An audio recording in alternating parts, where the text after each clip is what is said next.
বিভ্রান্তকারীরা সুযোগ পেলে ক্ষতি হবে জনগণের, সবাইকে সতর্ক থাকার আহ্বান প্রধানমন্ত্রী। চট্টগ্রামে বন্যায় ক্ষতিগ্রস্তদের দিলেন নতুন ঘর। বিনিয়োগকারী যারা আছে তাদেরকে উৎসাহিত করে যদি মিল ফ্যাক্টরি স্থাপন করতে হয়, তাহলে তার পূর্ব শর্ত হচ্ছে দেশে শান্তি শৃঙ্খলা থাকতে হবে, সতর্ক থাকতে হবে আমাদেরকে। যারা বিভ্রান্ত তৈরি করতে চায় তারা যাতে কোনো সুযোগ না পায়। বিভ্রান্তিকর কথা বলে জনগণের শান্তি নষ্ট করবেন না। দেশবাসীকে দেওয়া ওয়াদা পূরণে কাজ করছে সরকার। ইমানের সঙ্গে রাষ্ট্র পরিচালনায় হেফাজত আমিরের দোয়া চাইলেন তারেক রহমান। প্রতিপক্ষ হিসাবে আমরা নির্বাচনের সময় কাজ করেছিলাম।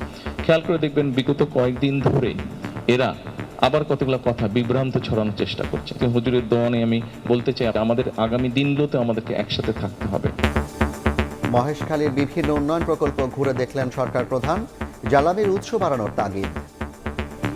রাষ্ট্রপতি পদে 2টি মনোনয়ন ফরম সংগ্রহ বিএনপির। 11 দলীয় ঐক্যের প্রার্থী এলডিপি সভাপতি অলি আহমদ। সেপ্টেম্বর স্থানীয় সরকার নির্বাচনের প্রস্তুতি কমিশনের।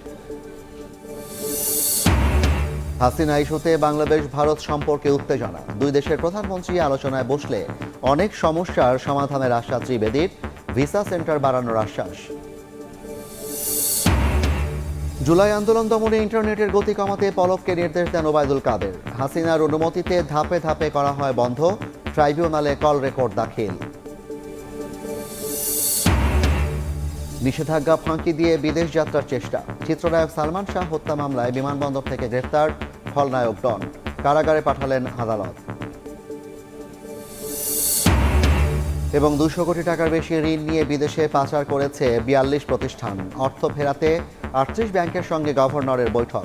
সহায়তা নেওয়া হবে যুক্তরাষ্ট্র যুক্তরাজ্যের।